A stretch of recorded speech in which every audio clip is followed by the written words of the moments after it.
Welcome to Alfie Ordinary's Living Legends, the show where we'll be getting to know some of the most celebrated drag performers of past, present and future.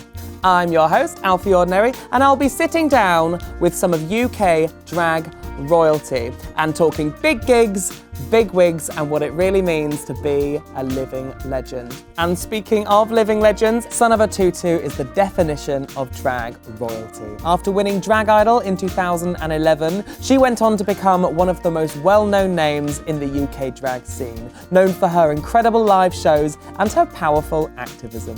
I'm here today, joined by none other than Son of a Tutu herself. Tutu, how are you? Hi. Hello, babe. A bit bashful after that big build-up, my I've got plenty more where that's coming from. Stop it! Say it again. No, stop it!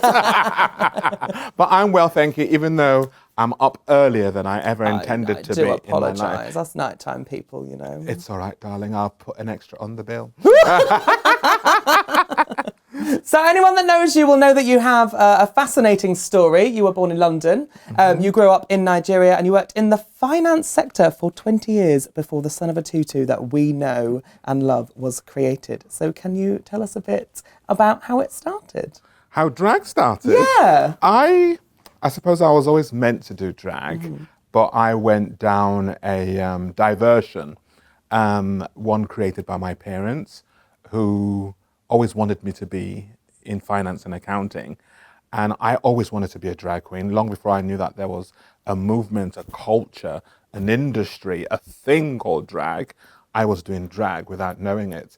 I was about between 9, 10 years old.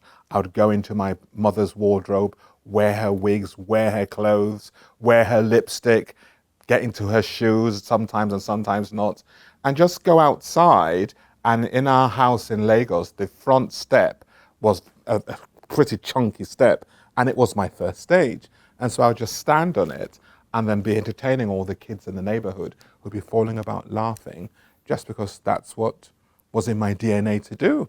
I didn't know there was anything called drag. I was just doing what came naturally, which is why when people talk about drag and they trace the origins back to Shakespearean theatre, I say, no! No! The name drag may have come from that, but drag itself, it's something that's part of the human nature. It's as old as humanity itself, and has always been and always will be. So you were doing that, what, 10 years old? 10 years old. How was that? Thankfully, I didn't get any reviews, because they would have been shocking. But I was just living my own self until I got found out, and my parents found out, and my father hit the roof and said, no, and was trying to get up to beat it out of me. And my aunt, who had discovered me doing it, was trying to prevent him from doing so, because she felt guilty, as in I told them this night he's going to get beaten up. And so there was this little drama that played out in front of my very eyes, where they were talking in code, and he was saying, I've got to, what if he becomes one of those, but wouldn't finish the sentence? And she would go, no, he won't become one of those. And I stood there going, I wish somebody would tell me what one of those is, because I want to know. And so he got his way. He, beat the living bells out of me. Gosh. And so then I didn't touch drag for 30 whole years until that's when I then went off and did finance and accounting. Yeah. I was very good like that. Finished my education in Nigeria, came back to the UK, got my professional qualifications, because I am a chartered accountant. Started working in the fashion industry. I worked for Burberry's, then went into the city of London, then got headhunted, went to Boston, Massachusetts, and from there then got sent to New York, and I was a finance director, and then decided that enough is enough. I've done this now, I've seen what it is, I'm bored, it's killing me, I need to be me. Now you mentioned that you were in New York when 9/11 happened, and there was a kind of a moment there where you thought, can you tell us more about that? That was the catalyst, because I was meant to have been in Windows of the World, which was a restaurant on top one of the towers, on the day that they actually came down, because there was a conference, an industry conference, that a colleague of mine was going to go to, but then he wasn't going to go and wanted me to go to, but we decided not to go. And so then it came down. I watched it live through my office window, because this was my office window. Over there were the Twin Towers. Jeez. And then afterwards, I said to myself, so if I actually had gone and had died, what sort of life would that be? I was living what to everybody on the outside looked like a storied life, high flying executive on Wall Street, six-figure salary in one of the biggest buildings. The building I lived in, the Horizon, one year in the 1990s was nominated one of the top 10 buildings in New York. So it was just a storied life, but inside I was dying. Yeah. I was dying because I was not living my own true self. I was doing what my parents had ordained because my father had failed at being an accountant. So that's all he wanted me to do. He got lucky because I was very good at maths and economics. And so I sailed through all of that and it was easy, but I hated it. And so that then began the unraveling of that part of my life and the rebirth of this, my true self. Oh my gosh, a lot of queer people will resonate with your story because a lot of queer people will live a different life to what they would like to do. And so how did the drag then come about after that? So you moved out of New York to London and you went on to win the UK's biggest drag competition. Was it the UK? up until 2 years ago. Now, in Alfie Ordinary's Living Legends, we speak about Drag Idol quite a lot because a lot of drag performers came up through Drag Idol. It seems to be a bit of a rite of passage. And you won in 2011. Was that your first time entering? No, well, my first time doing drag after the beating 30 years before was on a Drag Idol stage, but in 2010. And I had been restless trying to find out what I was going to do. A friend of mine looked at me and said, you should enter Drag Idol. And then I still had the PTSD of the beating. So I was going, no.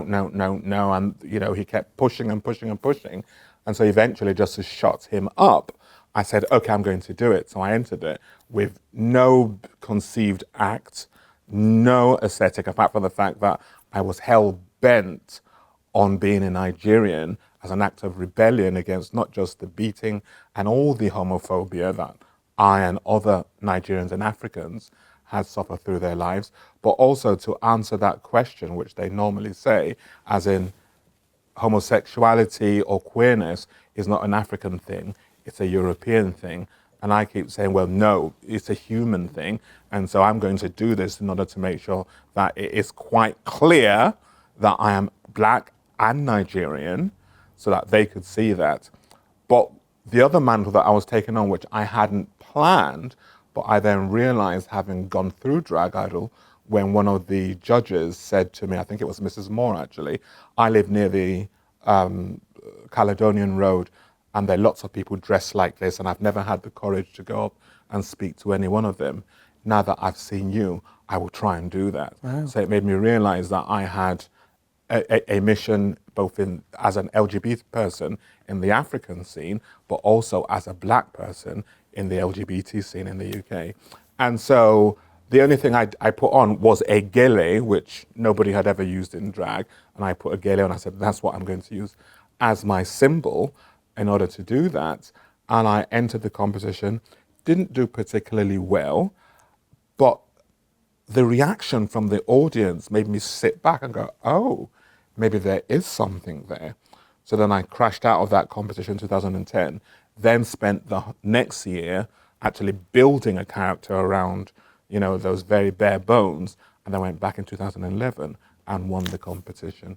And I haven't had any other job since the day I won that. I was working in the city on the Friday of the Drag Idol final.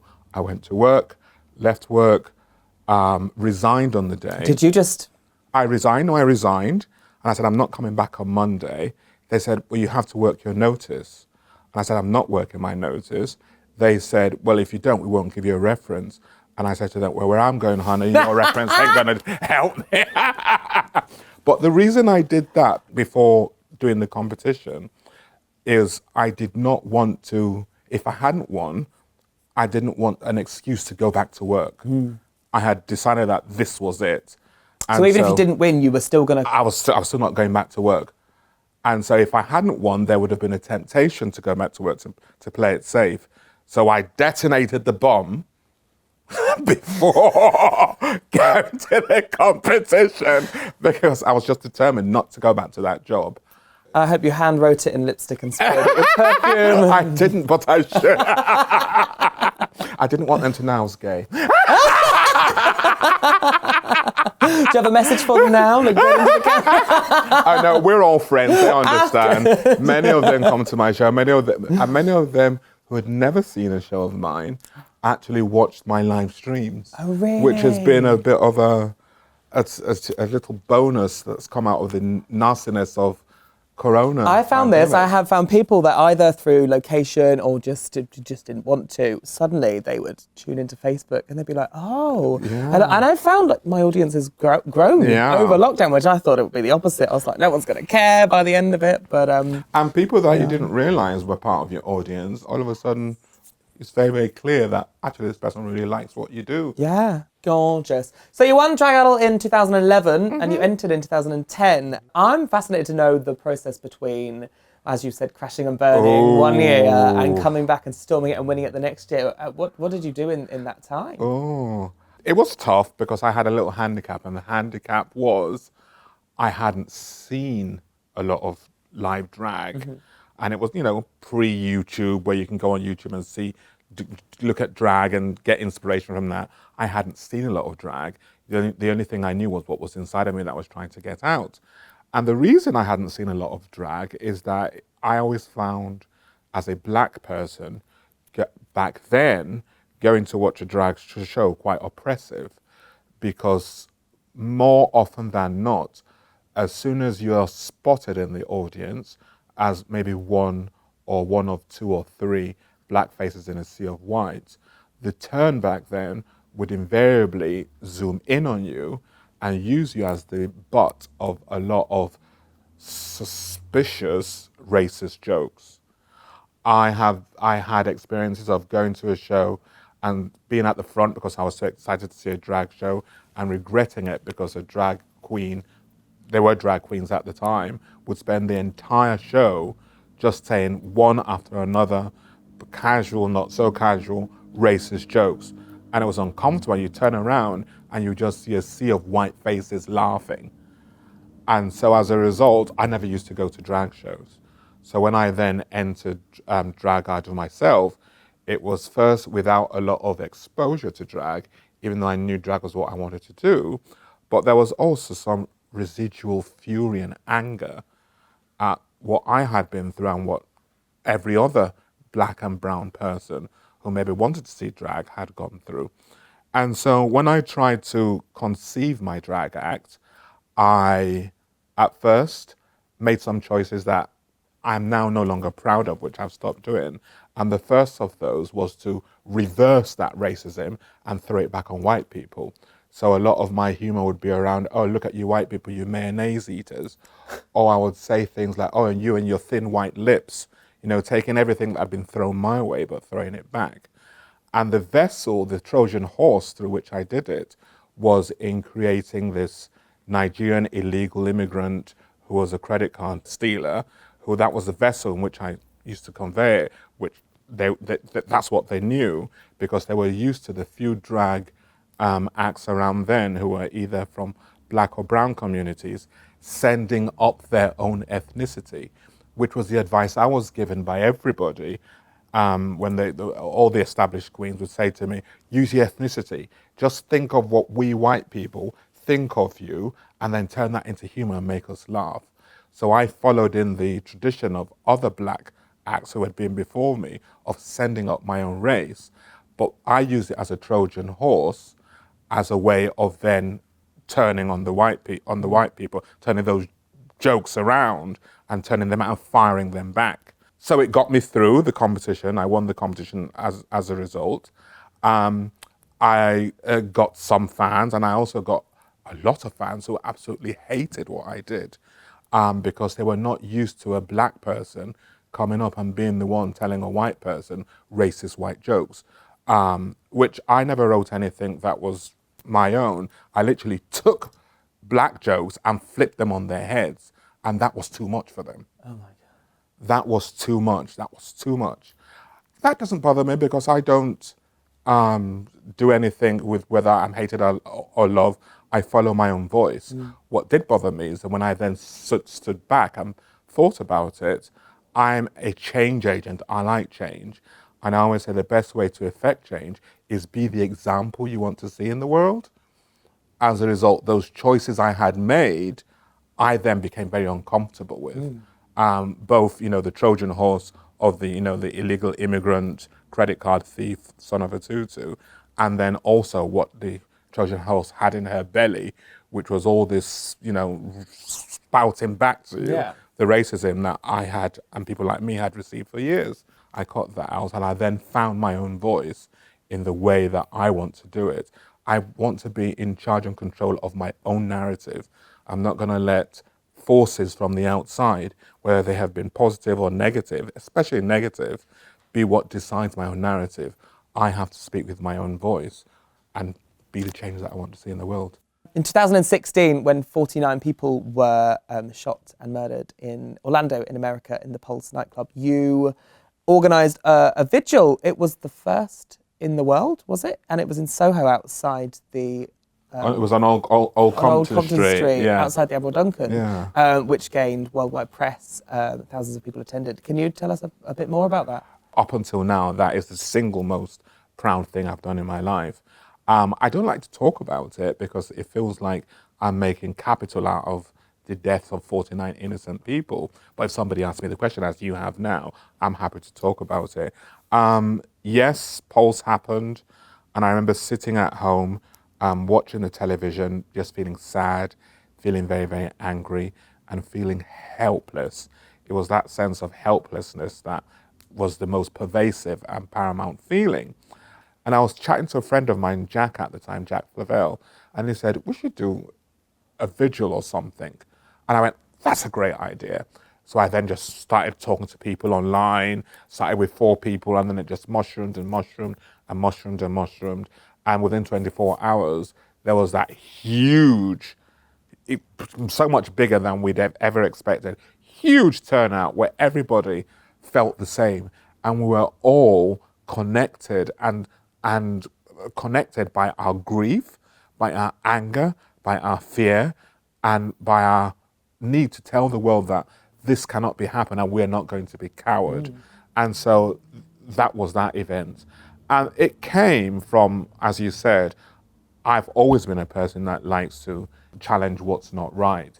It's always been something that's part of me. And Nina Simone says it best. She has a quote that I live by, where she says it's the responsibility of every artist to reflect the times in which they live. All the artists that I loved were artists that had something to say about the situation they live in. And you've got to remember, drag is our culture in the queer space. It's not the only part of the queer culture, but it's the most preeminent. And any community of people, when they get together, the culture is a way of expressing their hopes, their desires, their fears, their challenges, who they think they are, their identity, all of that. And you put somebody in whatever medium of art it is that they're toiling, and they come out and they find a way of expressing that. And when they express it, the people who are part of that culture, they feel it, they react to it, they're turned on by it, they're inspired by it, they're moved by it. And that is what drag is. It is our culture. And you see people going to drag shows and you see their eyes open. That's what it is. Because whoever's on that stage, be it a queen, a king, or a prince, or a nibbling, they are doing that. They are expressing what's in our culture, what's in our community. And so we all do it in different ways. And I just love doing it through social commentary and, picking on things that need to change. I know that I do drag as a response to my lived experience as a queer person in a heteronormative world. How much of your drag is a response to your lived experience? I think it's 100% it. Right from the way I present myself, as I said, the first choice I made, the first intelligent choice I made as a drag artist was in making sure that this person was clearly African. Yeah. This is an African and she's a drag queen. This is an African and she's gay. I just wanted that to be very, very clear. And so my entire lived experience, I came to drag very late, as you know, in life, because I had that other career that I had. I came to it in my 40s. that has its benefits because I'd lived a life. I'd made a lot of mistakes that thankfully I'm not repeating most of them as a drag person. But had I been a drag person when I was young, I would have made those mistakes then. And so it just makes me able to just sit back and take all my experiences, whether they be professional, personal, intersectional, and just channel them through what I'm doing. During the Black Lives Matter movement, you were behind a viral video campaign about microaggressions called #YouCanDoItBetter. Can you tell us a bit more about that? When that broke out last, I think it was July, I was in the middle of my long COVID spell. And so I felt that I wanted to do something, even though I was not able to go out and join any of the protests that were happening. I am a builder, not a bulldozer. Both are required whenever there's any major redevelopment project that needs to go on, including social change and progression. And so I sat at home again, helpless, going, what can I do in order to add my own contribution to what was going on? And a friend had said something about them wanting to do better, that, we're all learning. And I'm always here to support learning. I believe that, we all learn together. Shouting has its place, but I shout when somebody is an irredeemable lost cause. But if I see that there is a part of a person that is willing to change, because let's face it, some people are inherently good, some people are inherently bad, and some people are inherently good, but they've had very bad conditioning. And that's the majority of people. Mm-hmm. And so I'm here as an agent to help those people change. And so I just then decided, this is what I'm going to do. I'm going to put a video together. I spoke to a few friends of color of mine, whether they be Asian, African, Jamaican, across the board, anything that was non-white. I just said, let's all get together. I put the script together and we all did that. And it turned out well. It was well received, I think. And people liked it because they said it helped. It was a great tool, but not only for them to understand some of the things that cause us to be angry, but also ways to get around it, because it had, what we didn't want to happen and examples of things that were done that were good.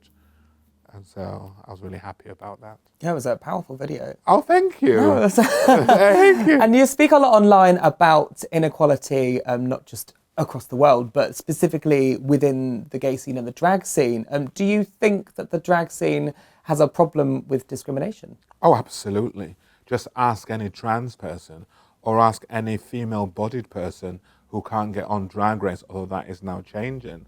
Or my experience of not wanting to go to drag entertainment, drag clubs, because I knew I was going to get picked on. In my short career or medium career, I've been told by bookers that my act is too ethnic, or I am too political, or we don't want you here, you're too political, you're going to upset some of our customers, or this or that. All of that you get, and you don't need to be a genius to be able to, see through that. But then you see the change that is coming through, especially when it comes to ethnic diversity. You have the millennial generation, which is the generation after my generation. And I always say these are the hips that birthed the millennials.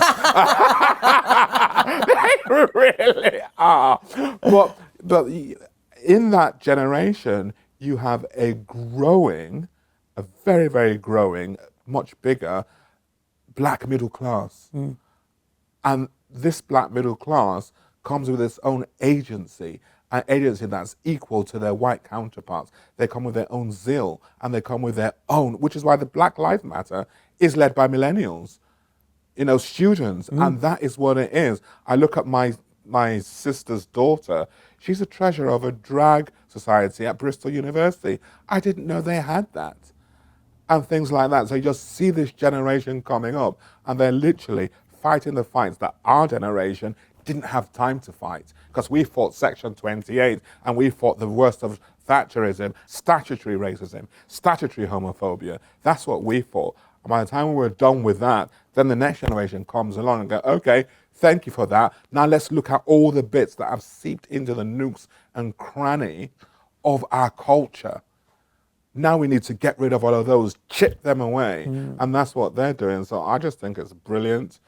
It's change, which means it inevitably will face resistance from people who did not realize that there was something wrong. But as long as they stay the course, that change will come. And it's necessary change. So I don't know what the question was, and I don't know where I started or where I've ended up, but that's your answer. And on that note, well, thank you and good night. I know that in London there is a cabaret show, a collective called the Cocoa Butter Club, who are doing some amazing work. And in Brighton, we've got a show called The Chocolate Box. And so, like you said, there are people that are really out there doing the thing and being the change that we want to see. What's great about these people is that they are doing what a lot of us, well, some of us have wanted to do for years, as in deciding our own narrative. Yeah. Writing our own narrative, not what I was taught when I was coming up, as in think of what we white people think about you and then make us laugh using that. They're not doing that. They're writing our own powerful, authentic stories and narratives. And I just think it's incredible. I love them. Some of the times they come with a zeal in a hand that's so heavy, I go, oof, oof. 'Cause, I'm a gentle soul. But I go, but I like what you're saying. I just love what's going on with Cocoa Butter Club and the chocolate box. The chocolate box. And there's so many artists. You look at the current season of Drag Race that we've just completed. Season 13. Season the UK. Oh, the UK one. Season 2. UK season 2. And that conversation between Astina Mandela and Taste. About a lack of representation. Yeah. And I thought, well, that is the reality. Yeah. Because, part of that comes from the fact that our own communities, our own ethnic communities, had been very hostile towards anything that was not heteronormative. And so as a result, anybody who wanted to, from our generation and generations before, who might have been a drag queen or a drag king or a drag prince, didn't, because they were scared of the backlash that would come from the community. Some of us did do it regardless. I did it 30 years later, but we still did it. But then, you now have these kids that are now coming out and doing it. And I just think it's incredible. And what we've heard from your story just today is that just 10 years ago, which might sound like a long time for some people, but it's not, where you started doing drag, you were told that you had to send up your own race to get some laughs and to be accepted by a white audience predominantly. And that sounds like it's changing now. It's changing now. What can you see for the future? What do you hope for the future within the days of, there's a drag act that was very, very popular, I don't know if they're still working, who used to do a routine that was much loved, especially by people here in Brighton, which was a Diana Ross routine, reach out and touch somebody's hands, where they'd have these arms that would extend out, which itself was funny and genius. But what was so evil about that act, and it's the most single routine that I've loathed most that I've ever seen, is that the face is a caricature of a black person, gouging eyes, teeth like that. The arms that everybody's laughing at are orangutan arms. And then the worst bit that always gets a different laugh at the end, and it's a very sinister laugh, is that as this queen would exit stage, they'd waddle like an ape. And it would always get this deep laugh. Those times are gone. That will never be allowed again. Yeah. And you could have seen that routine on, say, 2 or 3 years ago. My gosh. Well, we live in a time now of accountability, and I've seen drag acts be called out, and they either go away or they change. They change. And it's positive change that's happening. Those that stick their heels in, know that they're doing, then they're a write-off. I just don't bother. But my energy is here fully, because I've made mistakes, as I've mentioned, in this and all other facets of my life. And we've all grown, we've all had to change. And so, I believe that, change is good, change is real, change is possible. And without change, we die. And we do. And so, change is here, and let's just change together. Looking back, is there anything you would do differently in your life, your career? What I do differently? Well, I wouldn't play with fire as much as I did when I was a kid because I set 3 fires in 3 different kitchens as a kid.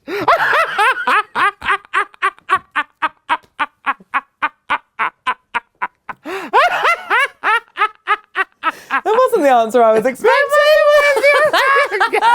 You got me laughing so much, my chins came out. I have to loosen my tie. I set 3 different fires, 1 in London and 2 in Lagos. Okay.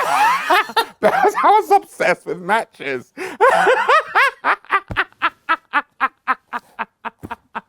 I wouldn't do that again, but I suppose we are our experience, and through our mistakes, we grow and become stronger. And so, even though I wish I had come to drag in my 20s, I'm glad for the experience I had before it because it helped me be the person that I am today. Yeah. And that person ain't perfect, but it has a unique perspective to bring to this community.